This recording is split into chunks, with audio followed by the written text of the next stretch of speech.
श्री परमात्मने नमः। अथ श्रीमद्भगवद्गीता अथ द्वादशोऽध्यायः भक्तियोगः। अर्जुन उवाच एवं सततयुक्ता ये भक्तास्त्वां पर्युपासते ये चाप्यक्षरमव्यक्तं तेषां के योगवित्तमः।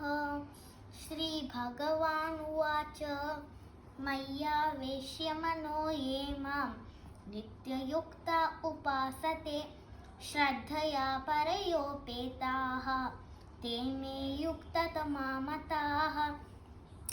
एत्वक्षरमनिर्देश्यम् अव्यक्तं पर्युपासते सर्वत्र गमचिन्त्यं च कूटस्थमचलं ध्रुवं सन्नियम्येन्द्रियग्रामं सर्वत्र समबुद्धयः ते प्राप्नुवन्ति मामेव सर्वभूतहिते रताः।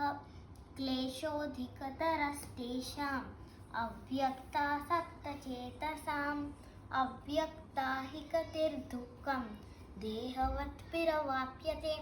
ये तु सर्वाणि कर्माणि मयि सन्न्यस्य मत्पराः अनन्येनैव योगेन मां ध्यायन्त उपासते तेषामहं समुद्धर्ता मृत्युसंसारसागरात् भवामि न चिरात् पार्थ मय्यावेशितचेतसां मय्येव मन आदत्स्व मयि बुद्धिं निवेशय निवसिष्यसि मय्येव अत ऊर्ध्वं न संशय।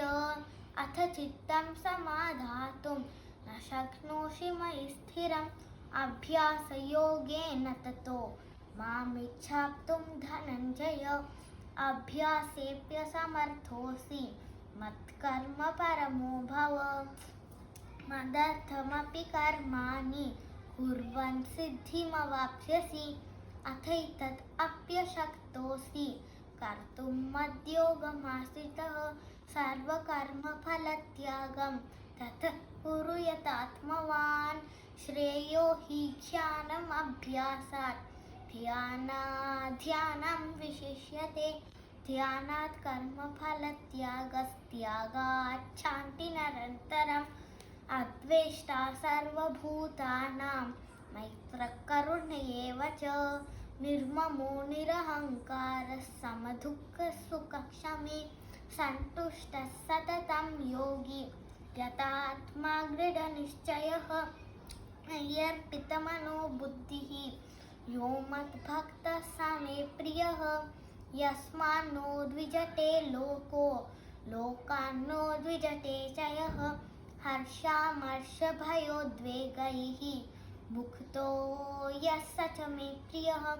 अनपेक्षः शुचिर्दक्ष उदासीनो गतव्यतः सर्वारम्भपरित्यागी यो मद्भक्तः स मे प्रियः। यो न हृष्यति न द्वेष्टि न शोषति न काङ्क्षति शुभाशुभपरित्यागी भक्तिमान् यः स मे प्रियः।